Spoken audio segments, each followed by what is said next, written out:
Okay, so I'm going to make you think again. So on Fan and Blue's self-titled album, you wrote no songs. Yet on Built to Perform, you co-wrote 5 tunes. Had your confidence grown as a songwriter in between albums? Well, I think really the difference between the first and second one, I think we as a band started to collaborate a little bit more.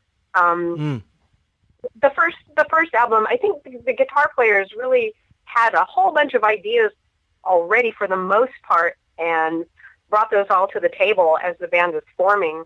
And during pre-production, some other ideas were brought into the mix. And I think that's how the writing kind of got co-writing in the first album. The second album, definitely all of us expanded a little bit more with our ideas and contributed and listened to riffs that each of us were doing or even drum things and just collaborated better together overall. So I guess we grew as a band. And so I guess, yes, we all got a little more confident. Now, I know that you've toured Europe a bunch of times now, but that first 7-week tour of Europe back in '89 with Fan and Blue must hold fond memories for you. Oh, my God. That was so exciting. It was one of the most exciting and rewarding moments I can remember. It was a dream come true. I mean, we were all so young, and that's what you do it for. You do it, the music thing, because you want to play and you want to write songs and you want to go and see the world and tour the world and get a record deal. And we did that, and we were so excited. It was just so exciting because all of us hadn't ever been to Europe before either, so it was just a whole new world, so to speak. Now, I actually saw you guys in London back in 1994 in support of Built to Perform at the Camden Underworld and also the Shepherd's Bush Empire. From memory, I attended an in-store at Croydon as well. How's my memory? Do you recall those dates? I do. I do. There's some pictures and stuff circulating on the internet from that meet and greet. I remember we were on our way to the meet and greet, and they had us in a cab, and we got out of the cab, and this woman stopped us, and she started freaking out, and she asked if she could take our pictures and said her husband was going to be so jealous that he wasn't there, and this was so new to us. We thought she had to be joking, right? It was amazing. And then we were escorted down to the record shop and to the meet and greet, and we were just so amazed that there were actually people there to meet us and see us and buy our records.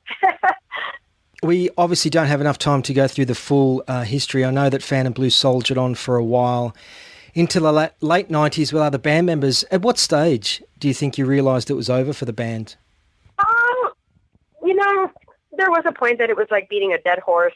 And the band used to be really, really great. As time progressed, it was just really hard finding the right members who shared that same enthusiasm and interest and wanted to carry the same amount of weight and responsibility. And I don't know, it started to not be fun anymore. And then with the whole change of, the grunge scene coming in, it just wasn't a very good time period. And it was definitely time to just hang it up. I interviewed Gigi Hangush some time back. I'm going to ask you the same question I did her, which is looking back and with hindsight, would you have done anything different with Fan and Blue? I know that she said signing with Hollywood Records maybe. No. It ran the course and path that it was meant to. And, Geffen was the great label. I think everything happens for a reason. And sure. I don't know what would have happened had we signed with Hollywood Records. You never know, because Geffen's problem was they didn't know how to market this type of music with an all-girl band, supposedly. But I don't know how Hollywood Records would do with that either, because they were a brand new label. It's it's a mystery. But I'm glad that it's happening. Fan and Blue seem to have good chemistry between band members. That's what I noted when I saw you live. And I imagine that's a key component with any successful band, isn't it? And something you have in the Iron Maidens too. I think so. Absolutely. I mean, it becomes a family. And sometimes you spend more time with bandmates than you do with your own family. Sure. Especially going on the road. You know, you don't have to be best friends with everybody because that would kind of be weird, I guess. But you have to be civil. You have to respect each other. And, you know, I think all of us genuinely like each other because you have to work together. May 21st, 2018 marks 10 years since Michelle Meldrum passed away. Is there a memorial show or anything planned? We only did a benefit show when she had passed that year that she passed. All the rest of the band members are in touch, but, I mean, God, I wish that we could.